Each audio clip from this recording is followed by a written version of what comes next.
and you run as long as you can.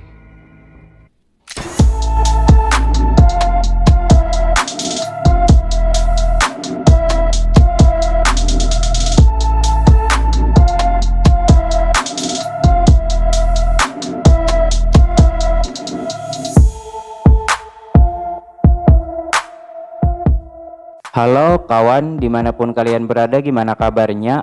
Baik, semoga kalian sehat selalu ya. Payback adalah film yang dirilis pada tahun 2021 dan disutradarai oleh Joseph Mans. Menceritakan tentang pembalasan dendam seorang pria yang dikhianati dan dijebak oleh temannya sendiri, sehingga dirinya harus mendekam di penjara selama 6 tahun.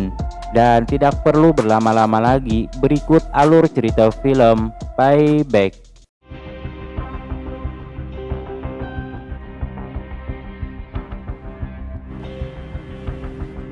Film dibuka dengan seorang pria bernama Mickey yang bekerja di sebuah perusahaan bursa saham. Mickey sendiri merupakan seorang pialang yang bertugas untuk menghubungkan antara investor dengan pasar modal, yang mana terlihat di sini ia mendapatkan tepuk tangan dari teman-temannya dan juga atasannya bernama Ricky atas banyaknya keberhasilan yang ia raih. Kemudian Ricky mengajak mereka semua untuk meeting bersama pimpinan perusahaan bernama Tuan Pushka agar perusahaan mereka berkembang dengan cepat. Di sini Mickey mengusulkan untuk membuat anak perusahaan, namun ide tersebut dibantah keras oleh Ricky. Because you fucking Mookie take it public, it needs a valid business plan. It tanks to zero. Kemudian Mickey menemui seorang investor bernama Frank, yang ternyata Frank ingin membatalkan kerjasama, kemudian meminta uangnya dikembalikan. Karena sudah 2 bulan ia tidak ada mendapatkan bagiannya. Mickey pun berusaha kembali meyakinkan Frank, namun Frank tetap dengan keputusannya. Just give me 1 month. Mike. Frank. Mike. Namun saat Mickey ingin mentransfer dana milik Frank, akun Frank tersebut sudah kosong. Ricky mengatakan ia akan memeriksanya, mungkin saja itu hanya kesalahan sistem.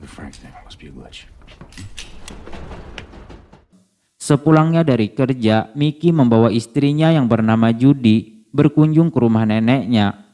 Dan terlihat di sini mereka sedang bersiap untuk menyambut kelahiran anak pertama mereka. Mickey lalu menemui kakeknya yang berada di dapur untuk kemudian berbincang dan minum bersama.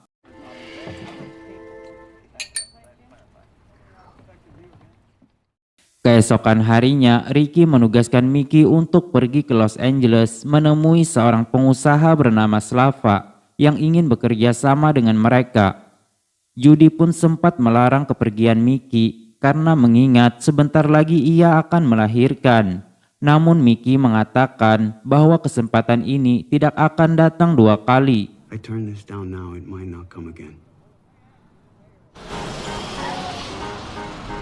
Mickey pun pergi dengan ditemani rekannya bernama Bon dan supir mereka bernama Ruslan. Sesampainya di sana, mereka disambut oleh Slava. Sebelum membicarakan bisnis, Slava menunjukkan beberapa koleksi senjata antiknya kepada mereka. What the fuck is that? The White Big Bear. Wow. Huh? Is that a Beretta? Finest of its kind. Nice. Di sini Slava ingin bekerja sama dan akan menginvestasikan uangnya. Namun Slava mengatakan uang miliknya tidak disimpan di dalam bank, melainkan di sebuah toko yang dijaga oleh anak buahnya. Dan Slava meminta Mickey untuk mengambil uang tersebut dengan ditemani oleh Ruslan. Ruslan! Saat tiba di sana, keanehan mulai terjadi, yang dimana Ruslan tiba-tiba menyerang dan menembak mati si pemilik dan penjaga toko.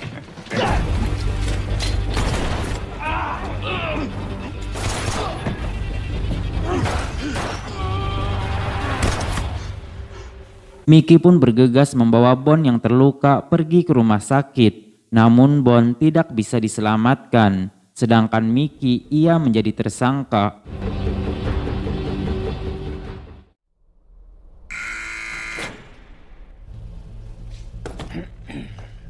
Kuasa hukum bernama Jacob mengatakan bahwa Mickey ditangkap atas pembunuhan yang ia lakukan dengan barang bukti pistol yang ditemukan di TKP, dan itu tidak bisa dibantah oleh Mickey karena bukti itu diperkuat dengan adanya sidik jari Mickey di pistol tersebut. So he told you my prints were on the gun. Bisa disimpulkan bahwa ia telah dijebak dengan pistol yang ia pegang di rumah Slava sebelumnya.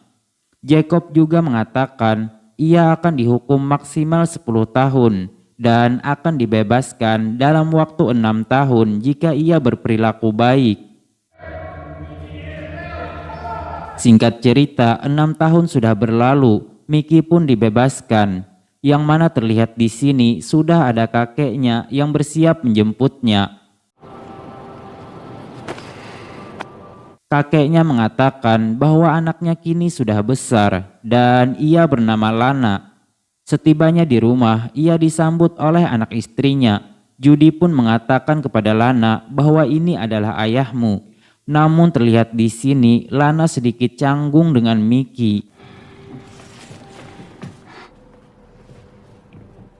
Mickey pun berusaha memperbaiki itu semua dan mulai menjalin kedekatan dengan anaknya.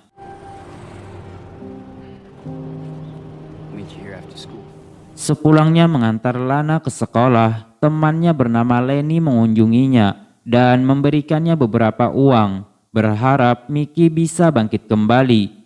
Malam harinya, Mickey bersama istrinya datang ke sebuah pesta untuk bertemu kembali bersama teman-temannya.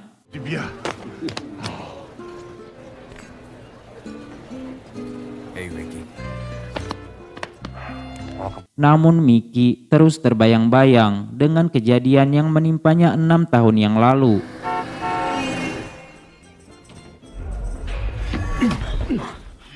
Dan ini adalah Catherine yang merupakan sekretarisnya Pushka. Ia pun membawa Mickey untuk bertemu Pushka. Dan di sini Pushka memintanya kembali bergabung dan menawarkannya pekerjaan baru, yaitu bisnis senjata ilegal dengan Slava, seseorang yang sudah menjebaknya. Mickey pun mengatakan bahwa ia akan mempertimbangkan tawaran tersebut.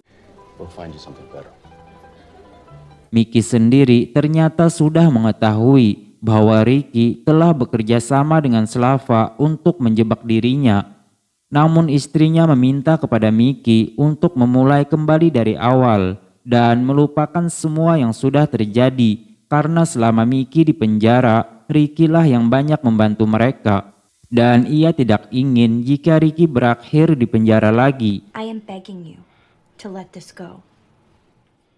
Esok harinya, Mickey pergi menemui Frank untuk mengembalikan sebagian uangnya. Dan di sini terungkap bahwa Ricky telah membohongi Frank dengan mengatakan bahwa uangnya dibawa kabur oleh Mickey keluar kota. Mengetahui itu, Mickey menemui Pushka untuk menyetujui pekerjaan yang Pushka tawarkan sebelumnya. Mickey mengatakan bahwa ia memiliki teman lama di Texas yang bisa memenuhi barang yang mereka butuhkan. God will tell you what we need and when.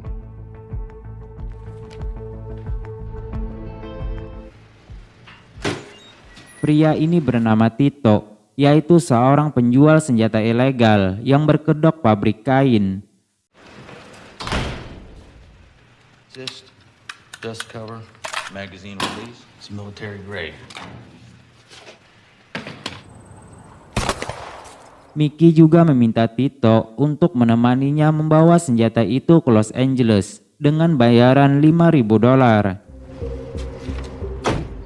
You, Mike?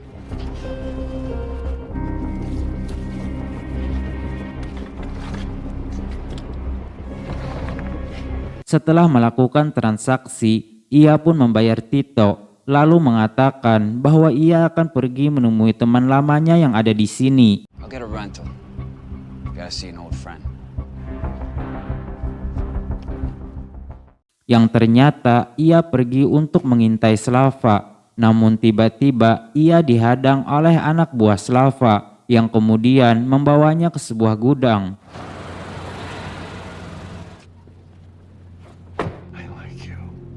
I heard you go someplace for a little while. Just wanted to catch up. Setelah perbincangan yang agak panas, Slava menyuruh anak buahnya untuk membunuh Mickey. Namun tiba-tiba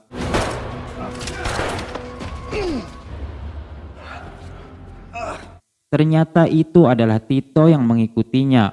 Mickey pun memberitahukan tentang kejahatan Ricky dan Slava kepada Pushka. Namun Pushka justru mengancam Mickey karena dengan tewasnya Slava otomatis juga berpengaruh terhadap bisnis Pushka.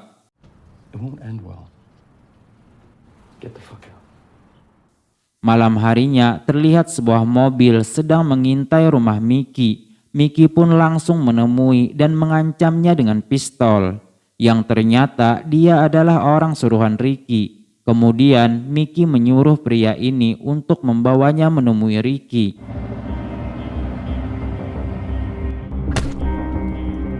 Setelah membuat orang ini pingsan, ia pun langsung memasuki tempat tersebut.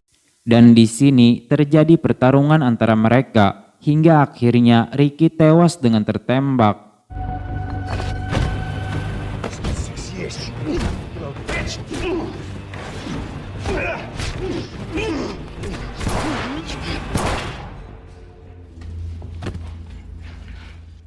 Keesokan harinya, Judy mendengar kematian Ricky di sebuah berita. Dengan marah, ia mengusir Mickey keluar dari rumah.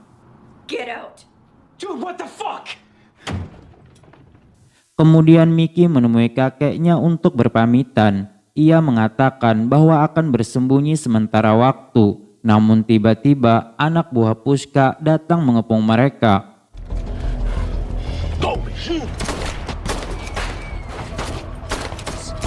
Dan kakeknya harus tewas karena tertembak.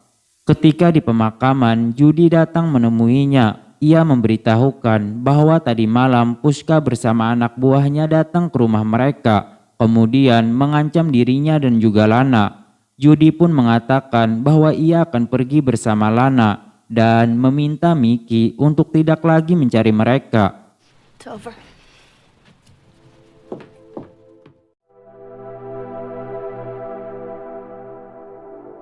Mickey yang mabok dan tidak tahu arah tujuan, kemudian pergi ke tempat Catherine. Ia pun merayu Catherine untuk membantunya. Catherine yang memiliki perasaan terhadap Mickey, ia bersedia membantu dan bekerja sama dengan Mickey. Tak lama kemudian, Pushka menelpon Catherine. Ia meminta Catherine menghubungi Ruslan untuk membantunya membunuh Mickey. Kemudian Ruslan meminta alamat tempat sekarang Mickey berada. Malam harinya, terlihat Ruslan dan Pushka bersama anak buahnya datang ke rumah Mickey. Namun di sana sudah ada Mickey bersama Catherine yang bersiap menyambut mereka. Hingga saat mendengar suara pintu, Mickey pun langsung mematikan lampu. Lalu kemudian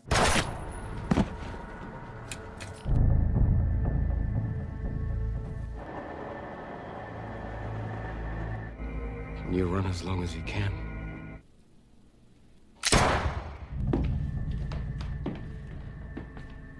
di akhir film diperlihatkan Mickey dan Catherine yang sekarang mengambil alih perusahaan milik Pushka dan film pun habis.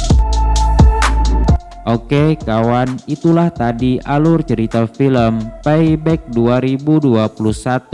Semoga kalian bisa terhibur dengan alur cerita film ini. Saya pamit undur diri dan sampai jumpa di video selanjutnya.